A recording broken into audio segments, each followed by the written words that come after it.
जय श्री गणेशाय नमः। जय श्री वीरात्रा माता जी की असीम कृपा से डूंगरानी परिवार गांव डूगेरो का तालाब आप सभी विवाह में पधारे हुए मेहमानों का हार्दिक स्वागत एवं अभिनंदन करता है।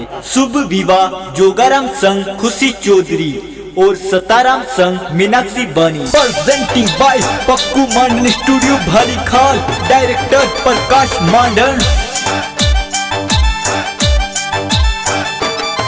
और नाचरिया घुड़ला बाजरिया ढोल, नाचरिया घुड़ला ने बाजरिया ढोल, बाजे डीजे बांगड़ मोरी पोल, बाजे डीजे बांगड़ मोर पोल, बाजे डीजे जाटोरी पोल, बाजे डीजे जाटोरी पोल, फुलड़ी सजाई खेताराम जीरी पोल, जोगरम बना परणी जे, और खुशी बनी संग परणी जे, सताराम बना परणी जे, मीनाक्षी संग में परणी जे।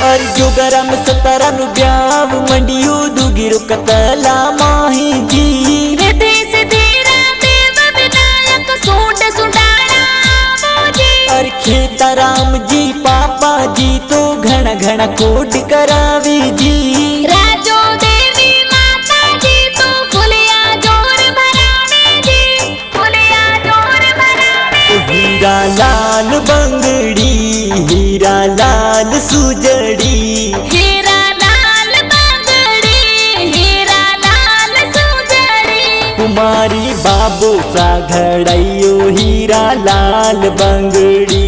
हमारे बाबू सा घड़ाई वो हीरा लाल बांगड़ी, हीरा लाल बांगड़ी।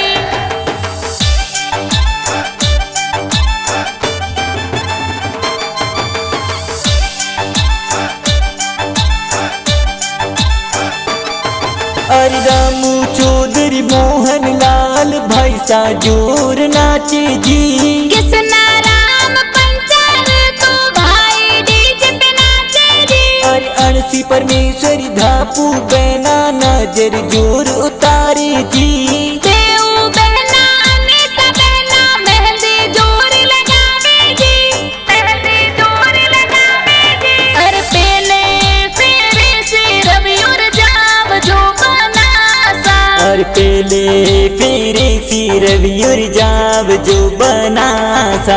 अरे चुड़ला मोलावत वे गाय जो राज सोगो रणायो सवा लाख रो बना सा, और दूजे फेरे सोनी जिर जाव जो बना सा।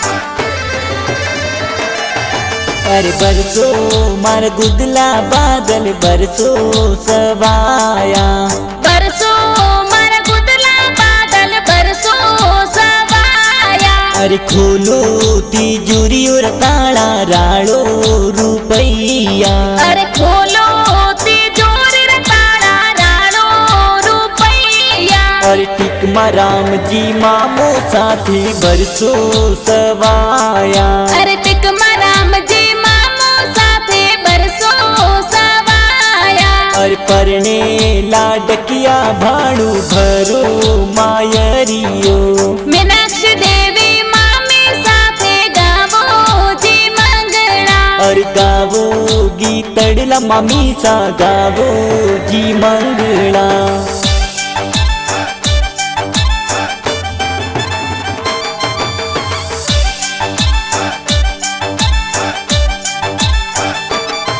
और जोगाराम रे ससुर जी मूलाराम जी कोट करावे जी, कमला देवी सासू जी तो बनड़े ने बाधावे जी, और सताराम रे ससुर जी धर्माराम जी कोट करावे जी,